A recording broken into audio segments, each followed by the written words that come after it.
Cashflow Diary Podcast, episode 194. Welcome to yet another exciting episode of the Cashflow Diary Podcast, the podcast that teaches you insider tips, tactics, and strategies for creating leverage streams of cash flow into your life. Learn from top-performing entrepreneurs, business owners, investors, and thought leaders from across the globe as they share their secrets to success. Like what you learn on this and other Cashflow Diary podcast episodes? Go to learninvestingnow.com and sign up to receive powerful tips and information that will help you succeed as an entrepreneur and investor. Now, here's your host, investor, entrepreneur, business owner, educator, speaker, author, and master facilitator of Robert Kiyosaki's cash flow game, Jay Massey. All right, ladies and gentlemen, welcome to another episode of the Cashflow Diary Podcast. I am your host, Jay Massey, and I'm glad that you are here today because one thing we are going to do today is we are going to absolutely, positively, unequivocally destroy your paradigm of what you think it takes to retire. In fact, you probably may not even understand what retirement is. And most importantly, I'm willing to bet that there's one, two, and maybe more of you who, after listening to this episode, will probably say to yourself, you know what? Maybe I can retire today. Here's why I say that. Today's guest, they have been traveling the globe since 1991. Now, for some of you, 1991, I know was the year you were born, but for others of you, you remember where you were, you remember what you were doing, and you remember that you were probably still working. Well, they stopped. 91. That was a while ago. And here's the thing. They've been traveling the globe. They currently have 3 to 4 different places that they call home across the world, which I think is awesome. And they're coming to us today from one of the most beautiful places, according to them. Maybe we should get on a plane and go find out. Lake Atitlan in Panajachel, Guatemala. Help me welcome Billy and Akaisha Kaderli. Billy and Akaisha, you there? Yes, we are here. Hello. How are you guys doing? Great. Thank you. That's good. That's good. And I'm guessing that where you are right now in Guatemala, you're not planning on staying there very long. We never know. We're always looking for airline deals, and so if something comes up or an opportunity arises, our bags are just about packed. I think that's awesome. Like, so if you get an email that says, "Hey, 50% off," all the way to Morocco, you're like, I've never been there. Why not? Exactly. If the weather's good and they suit our clothes, we're gone. Oh, I like it. If the weather is good, that's literally that's the qualification. If the weather is good first, weather has to be good, and then the next thing is we got to have access to good food. Good food, got it. Okay, Yeah. All right, cool. That sounds. It almost sounds like a reality TV show that we could come up with right there. Okay. We have been perfecting our skill, like you said, for about 25 years now, and what we have found is that what we gravitate to places where we call it's easy living. And that is that if we need to go shopping, if we need to see a doctor, if we need to, for internet access, if we need transportation, it's all pretty much right outside our door. Got it. And we, around here they have what's called tuk-tuks. And it's a little 3-wheeled vehicle that'll run you anywhere around town for about 60 or 70 cents. And they're like a little bunch of little bugs that are running all around the town, and it makes it very, very easy to be here. Wow, that's awesome. Now, here's what I'm going to do. I typically, because I like to start off with a very similar question for everybody, and I tend to think of, today's entrepreneurs a lot like yesterday's superheroes, and you guys are entrepreneurs of a different sort, but entrepreneurs nonetheless. We still, very similarly to any other superhero, we go around, we occasionally get dressed up, we put on a cape and sometimes a mask, and we use our special skills and abilities to help people, solve a problem, achieve a certain level of, expertise, or, just make their quality of life better.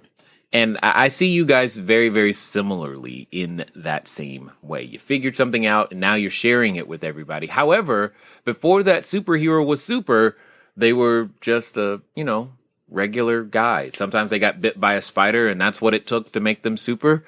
But at some point, they were just, maybe they were just a news reporter. here's my point.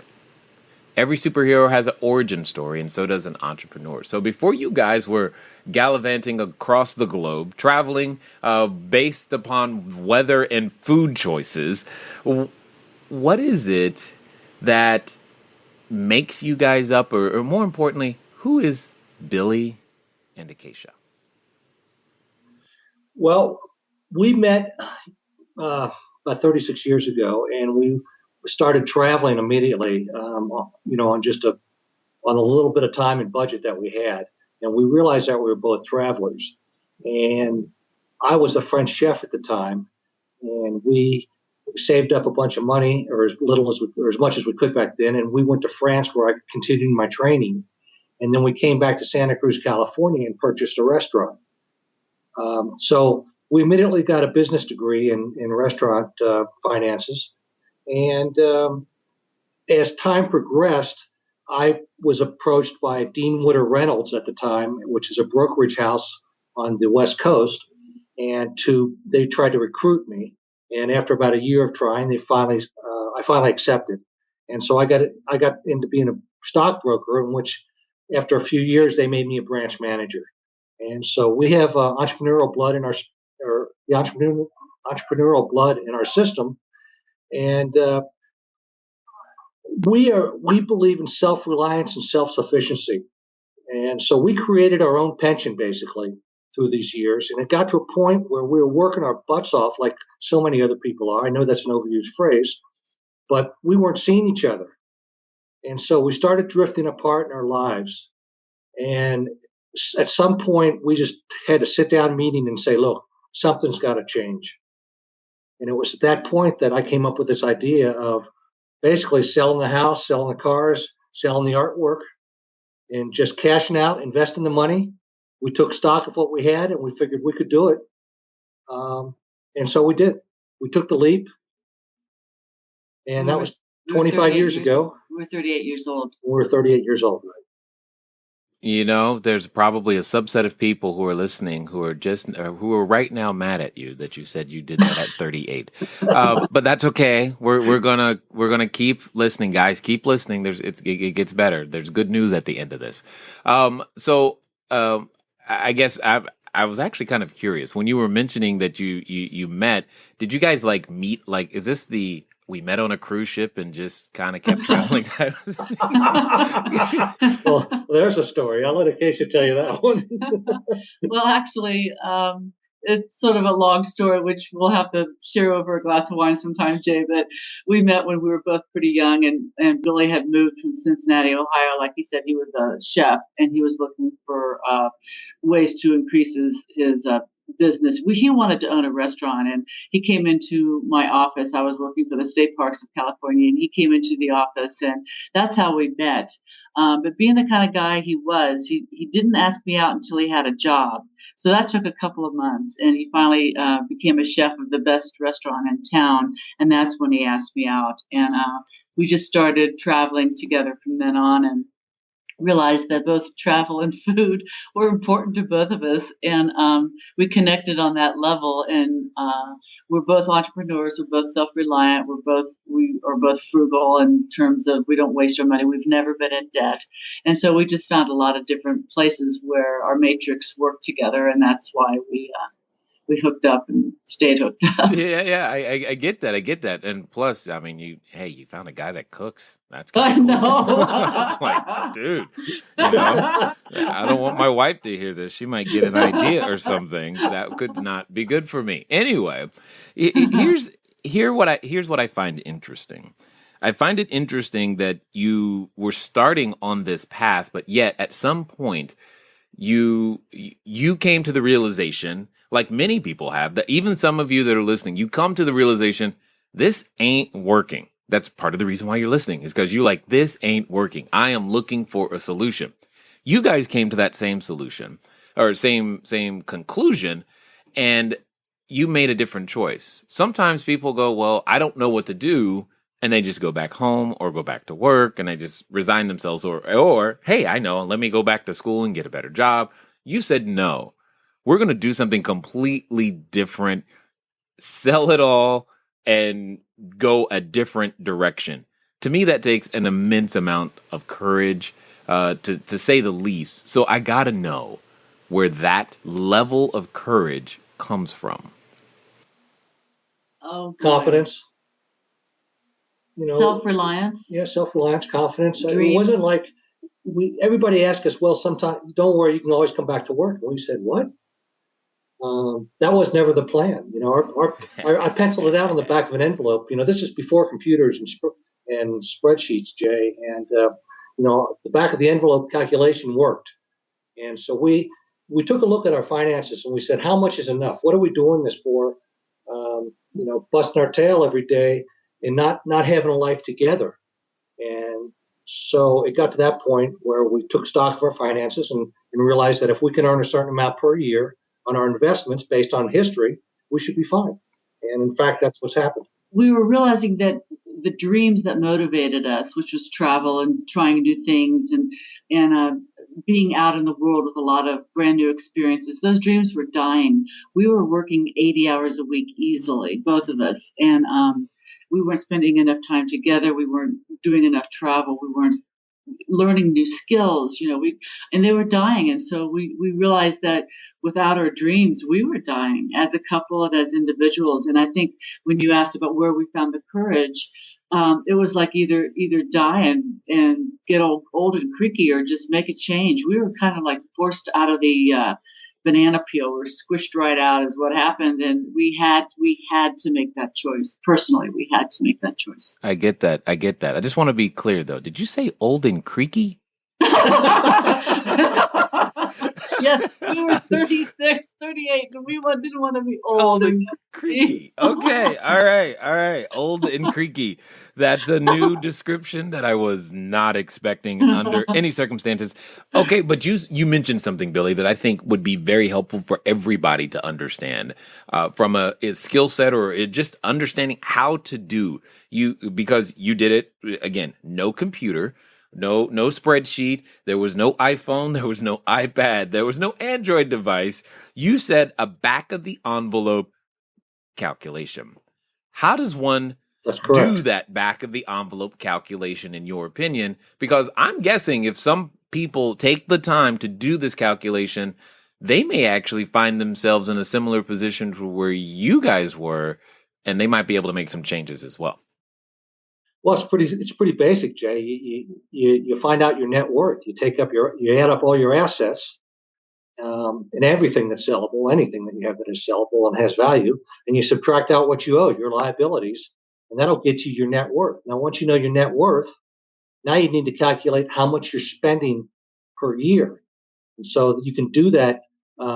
Today it's very simple to do, but back then we had to go through our old brokerage statements and see who we wrote checks to and how much they were and add them all up manually.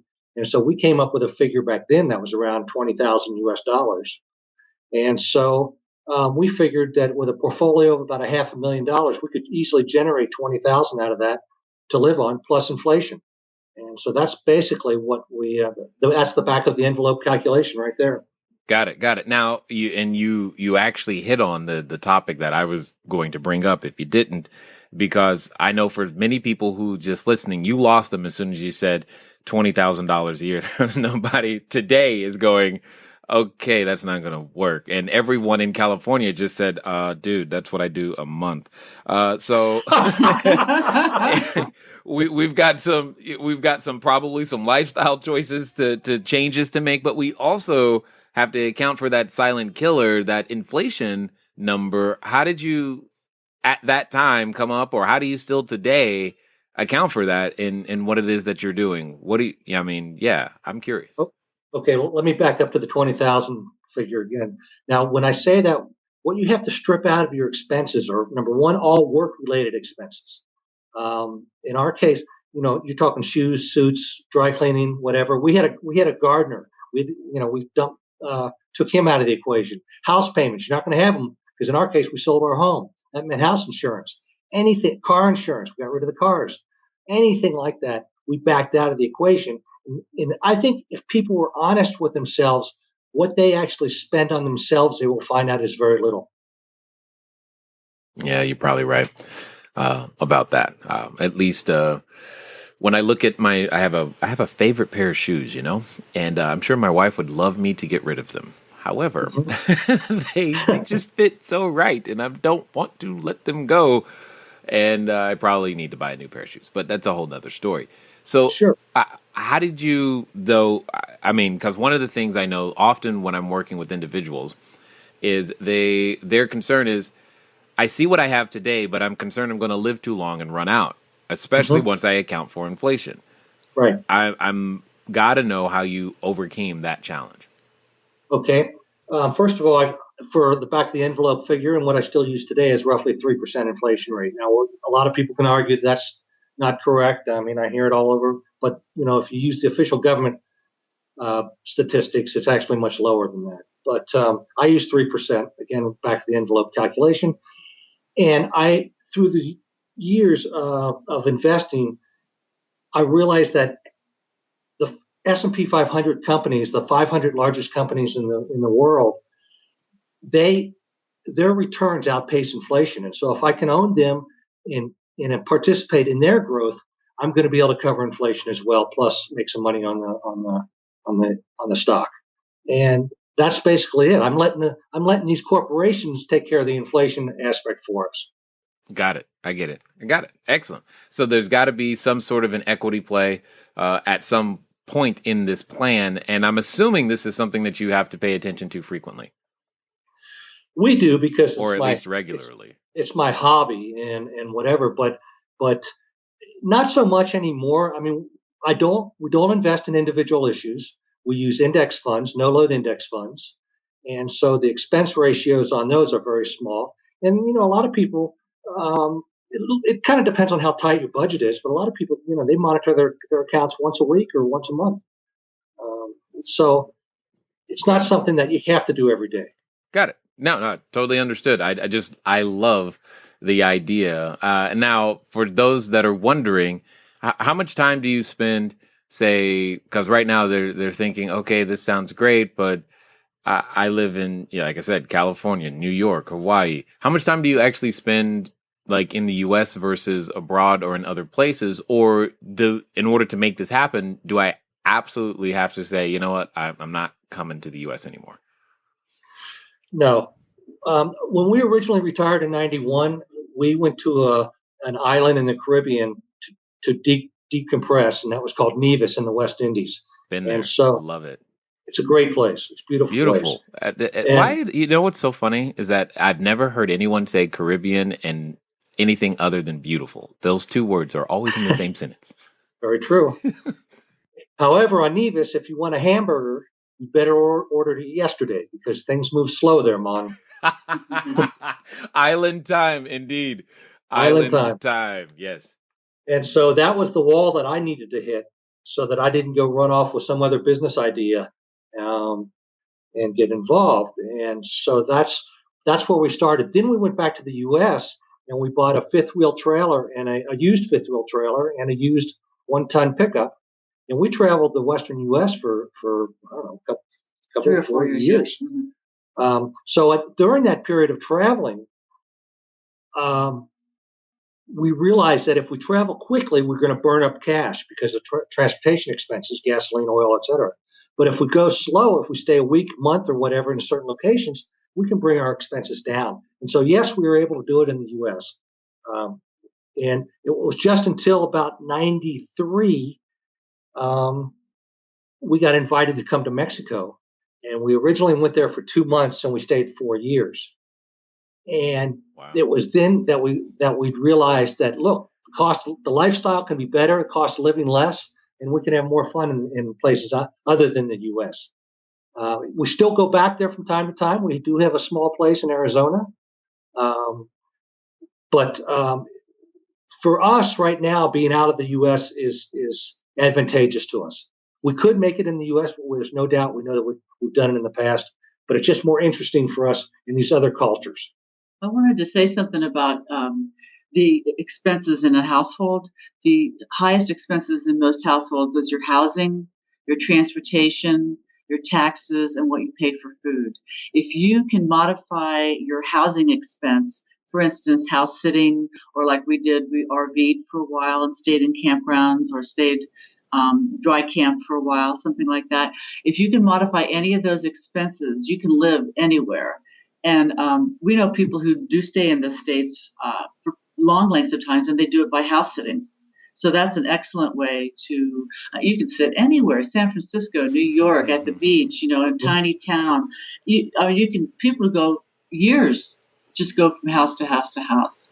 Yes, I like this. You're bringing you're creating possibility where there was at one point possibly a prison, at the end of the day, by this new paradigm shift and figuring it out. So I've got a fundamental question for you.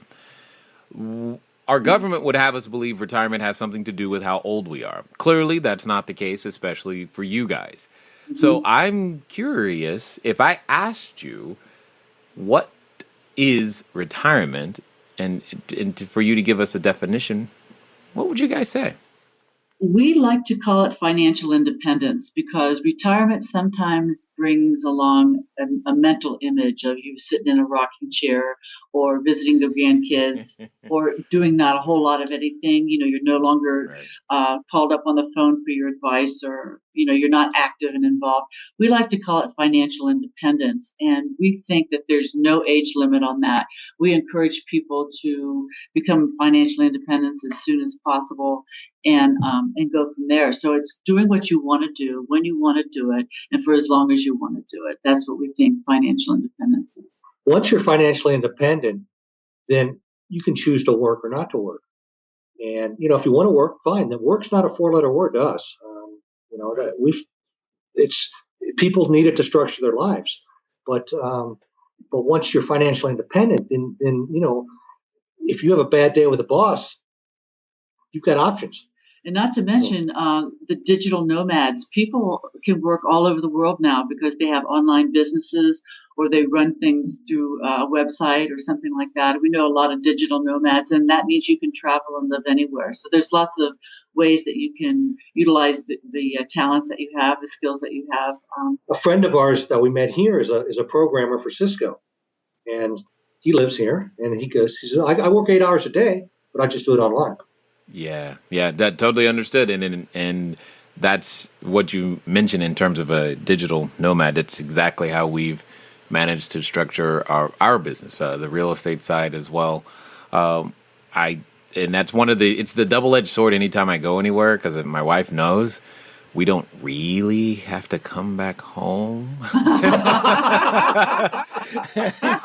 And I'm like, yeah. Getting closer. Yeah, right. It's literally like we don't really.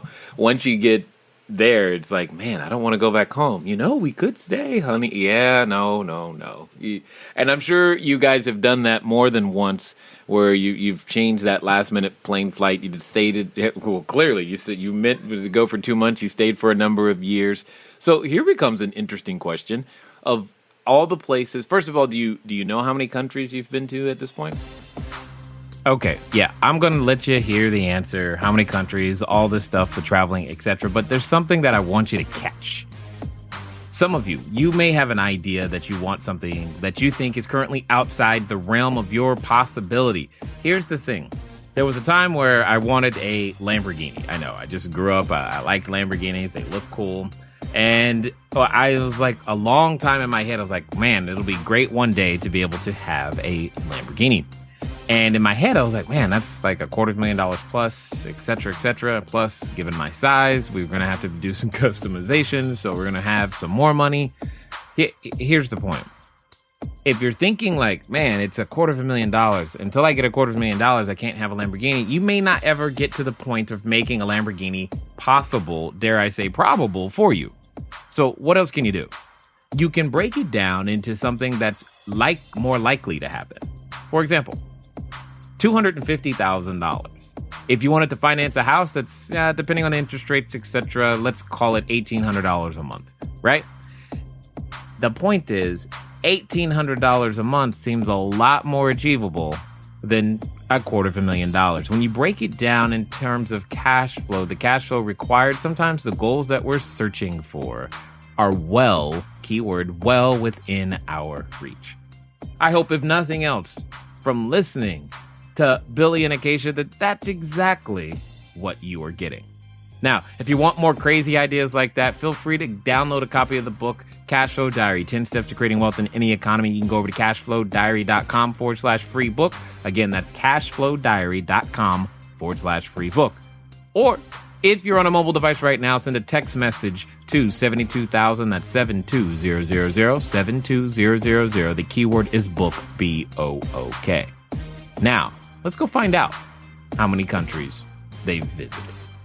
Dozens, but we don't keep track of them like that. We try to see as many that are interesting to us. We go back often to the same places because there's a connection there. And so I would say there's a couple dozen anyway. Got it. Sure. Do you have is there a favorite? Here, which in Guatemala, this is one of the most beautiful countries that we've been in a long time. And also a place called Chapala, Mexico, where we spent all those years, where we have great friendships with Mexicans and expats. It happens to be the largest expat community in the world. Oh. Yeah, many people don't know that in the States. Asia's gorgeous. Asia is wonderful, and the healthcare over there is fabulous. The food is awesome. So it's just kind of wherever we are, it seems to be our favorite at the time. You're like, where am I? This is good. Yeah, so I got that.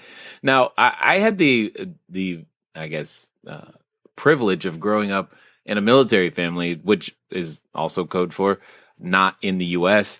In a lot of cases. And so I've seen other countries and other places.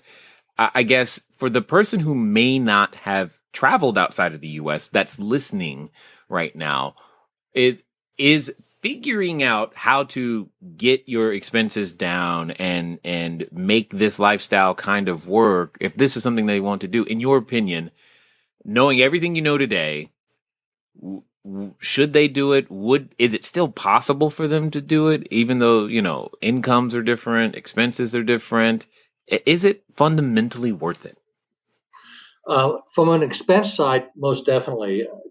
Jay, we just updated at the end of 2014. We updated our expenses for the last 25 years or 24 years, excuse me, and I can't remember how many days that is, but thousands of days. And we came out that we're averaging like $22,000 a year in our expenses, and that's after flying all over the world and pretty much. I mean, we don't budget; we just monitor our spending and make sure it's a certain percentage of our net worth, no more. And my point is that financially they can do it. Now, whether I'd recently heard a statistic that only 38% of Americans have passports, and I just shake my head when I hear that. Wow, I didn't know that was that low. And probably a lot of those are just to go on a cruise to Puerto Vallarta or to Cancun. Especially if they're coming from California. Exactly. And, there's a big world out there, and there's a lot of different cultures, and there's a lot of ways to live a life. And for us, we're like kids in a candy store. Like, we walk outside here, and in the street right below us, there's Mayan ladies carrying baskets on their head, dressed up in their traditional garb. Yeah. I mean, you're not going to see that in L.A. Well, maybe you are. Well, hey, yeah. It's possible, but it wouldn't. It would be out of place, is what you really mean. In this instance, it doesn't have the same effect. I got it. Correct. I got it. So I guess, why do you think? What's in the way? What would it take? I'm a corporate worker today, so talk to me. Tell me, all right, Jay, you want to do this? Here's what you got to do. Buy a one-way ticket and fly in and make it work. I think also, yeah, that he goes for it.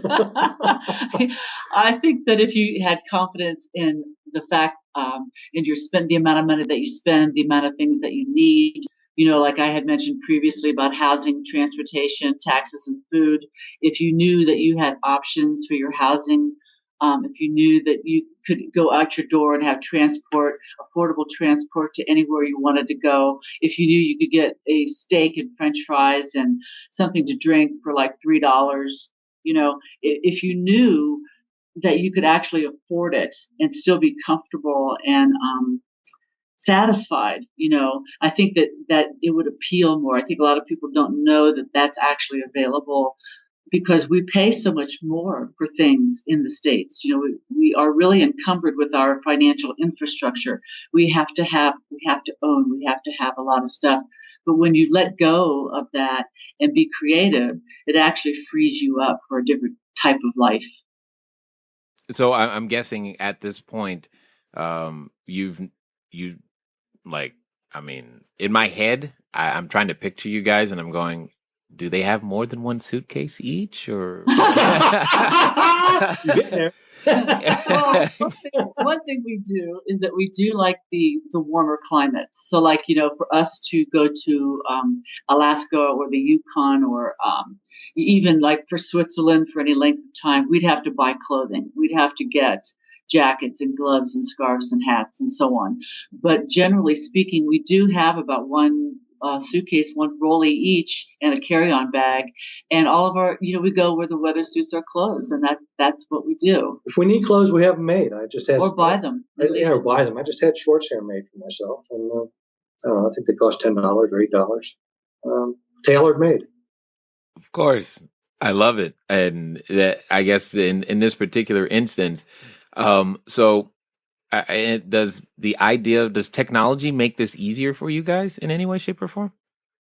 By Absolutely. far, Yes. by far. That has been the biggest plus to our lifestyle. Like I'd mentioned earlier, in '91 there was no internet, and so online banking wasn't available, and online stock trading wasn't available. So everything was paper back then.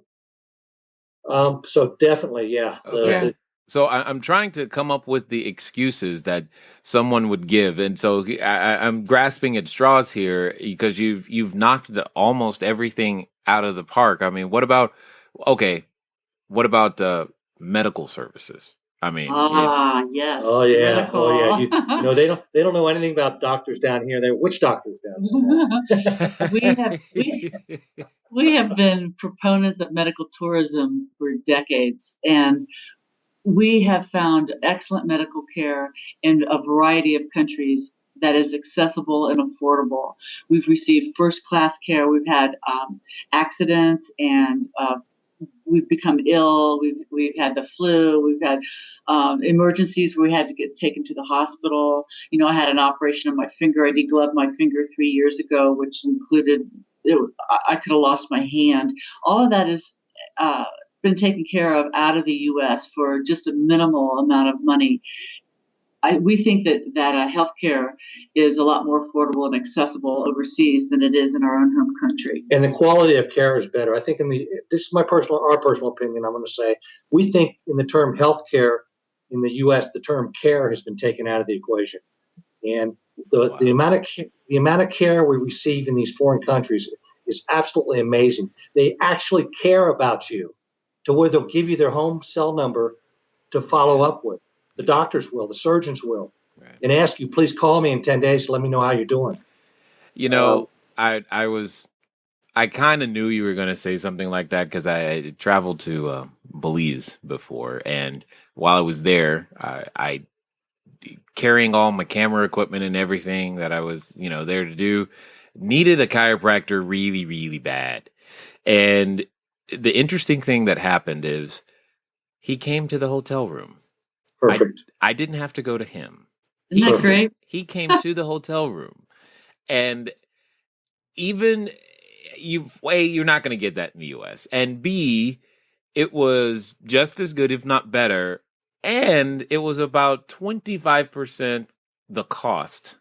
Yes. Even though, and he himself was from the U.S., so it's like, okay, this is just it just kind of blew my mind. I'm like, because when I called him, he was like, yeah, just sit right there, wait. I'm like, what do you? I didn't even understand that I didn't have to go to him. It didn't make sense.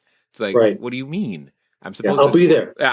Right. And he's like, I'm like, is he really going to show up? It's kind of like, it's almost like, is the pizza delivery guy really coming? Yeah. Wow, this is awesome. I like it. So Exactly. I can concur with a lot of what you're saying. So then, why do you think more people don't do this? Fear. I think that holds them Of back. what? Of what? Fear of what? I mean, Something new. Yeah. I think for some people too, they want to be close to family and the friendships that they have developed over the years. And this is where but we have Skype FaceTime. I was going to say we have Skype and FaceTime now. So technology. I mean, my kids are always talking to grandma and grandpa every day. It's like, good morning, grandma and grandpa. It's only been 8 hours since I saw you last. I mean, so it's not like it used to be in that sense. So, I mean, is there anything to actually be afraid of or prepared for anyone that wants to actually figure this thing out?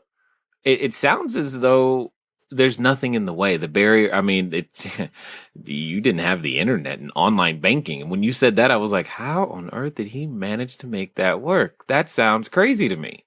Yeah. Okay. One thing is that we are U.S. citizens, and I'd have to say that is a very fortunate opportunity to be able to make money in the United States, because that's the place to make money. Once you make the money and you got it invested, then you can go anywhere in the world.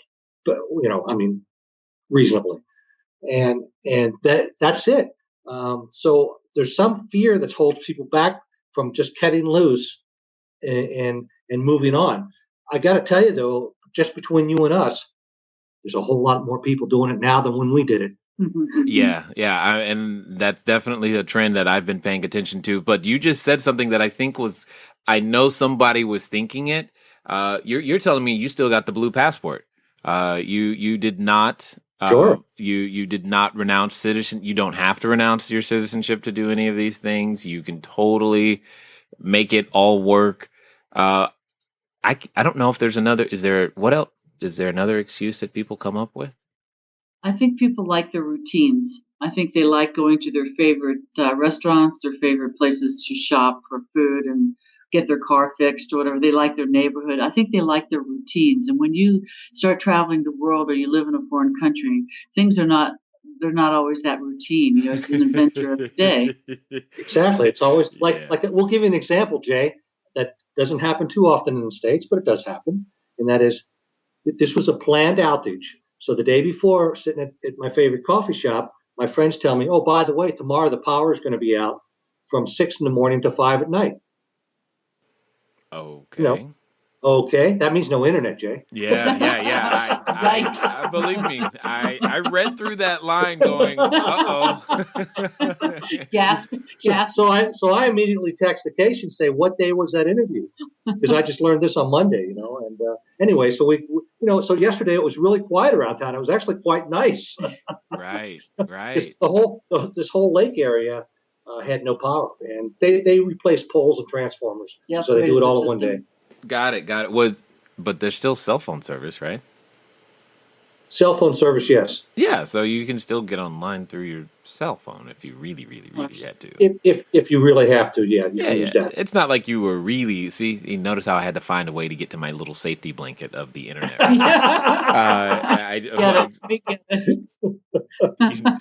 Don't take my internet away from me. It's all good. It's all good. So, do you have kids? No, we don't. Oh, we really admire parents. That's a job. That's a full-time job. I really admire a parent. Yeah, definitely. Well, if you want to, but we know families that travel with kids around the world.